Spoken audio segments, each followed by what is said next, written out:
Stadium ठारे अनुष्ठित 70तम राज्य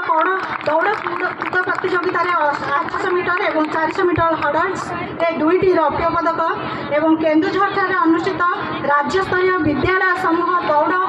कूद प्रतियोगितार निगमानंद महिला महाविद्यालय प्रतिनिधित्व कर 17 वर्ष कम बालिका विभाग में 800 मीटर और 400 मीटर दुईटी रौप्य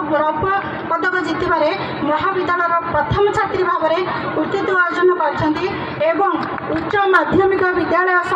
समूह दौड़ कूद प्रतियोगिता निगमानंद महिला महाविद्यालय प्रतिनिधित्व कर 19 वर्ष कम बालिका विभाग में 400 मीटर हर्डल्स रे कांस्य पदक जीति महाविद्यालय को गौरवान्वित कर रानी प्रधान जोरदार करताली हो जाऊ रानी प्रधान एंड संतोषिनी देवता।